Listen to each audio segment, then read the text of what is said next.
Good morning, আমি ঝর্ণা, ঝর্ণার kitchen. আজকে একটা রেসিপি করে দেখাবো।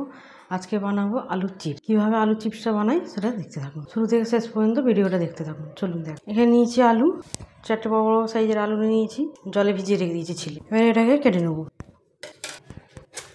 এভাবে কেটে নেবো।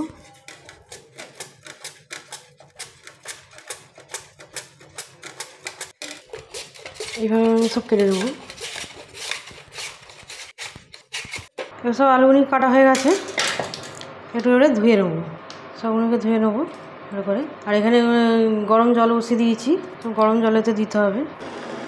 এখানে জল গরম হয়ে গেছে, এবারে দিয়ে দেবো সব আলুগুলি।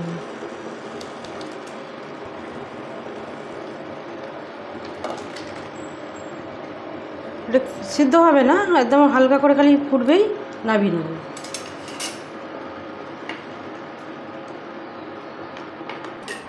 এবারে আলুটা দিয়ে দিয়েছি, দিয়ে একবার খালি ফুটেছে আমি বন্ধ করে দিচ্ছি।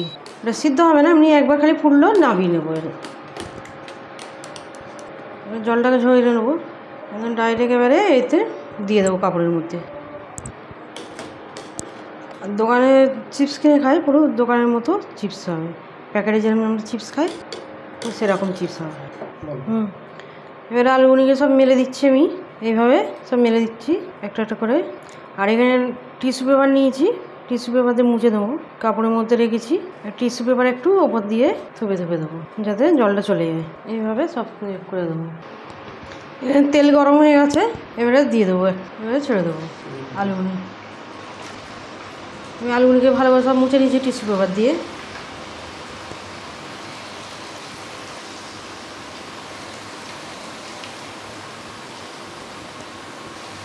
অল্প অল্প করে ভাজবো, বেশি দেবো না, অল্প অল্প করে ভেজে নেবো।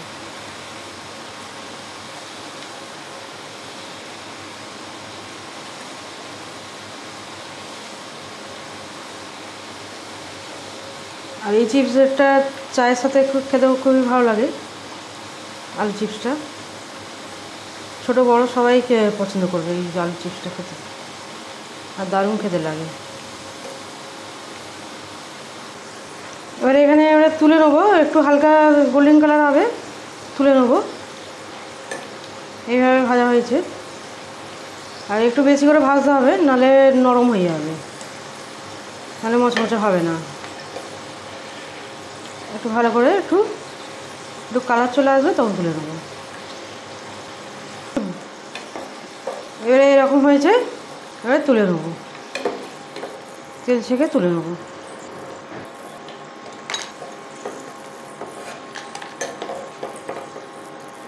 আরও কিছুটা নিয়েছি, এবারে দিয়ে দেবো, এইভাবে দিয়ে দেবো। আবার ওইভাবেই গোল্ডেন কালার করে একটু ভেজে নেবো।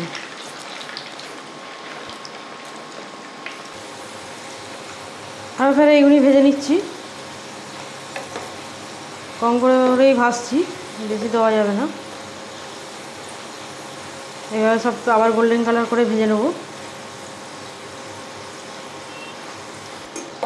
আর এরকম হয়েছে, তুলে নেবো সব।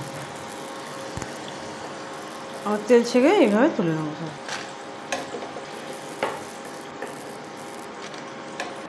এখানে এবারে সব ভাজা হয়ে গেছে চিপসগুলি।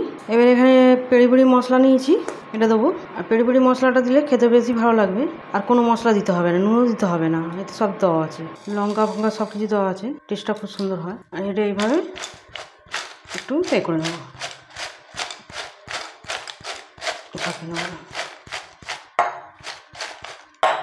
আর একটু দেবো, আর একটু ঝাঁকি নেবো। কত সুন্দর হয়েছে, কিরম হয়েছে দেখাচ্ছি, মচমচে কত সুন্দর হয়েছে, গুঁড়ো হয়ে যাচ্ছে না, কত সুন্দর হয়েছে, খুবই মচমচে হয়েছে। এর মধ্যে ঢেলে নেবো, কত সুন্দর হয়েছে, সুন্দর হয়েছে, কালারটা খুব সুন্দর হয়েছে, আর মুচমুচে একদম হয়েছে, আর খেতেও খুব ভালো হয়। এই মশলাটা দিলে আর কোনো মশলা দিতে লাগে না, পেরি পেরি মশলাটা দিলে এটা দিয়েই খুব ভালো লাগে খেতে, ছোটো বড়ো সবাই খেয়ে নেবে। চায়ের সাথে খেতে খুবই ভালো লাগে এইরকম চিপস। আমার রেসিপি যদি ভালো লাগে বন্ধুদের সাথে শেয়ার করবে, লাইক করবে আর সাবস্ক্রাইব করবে।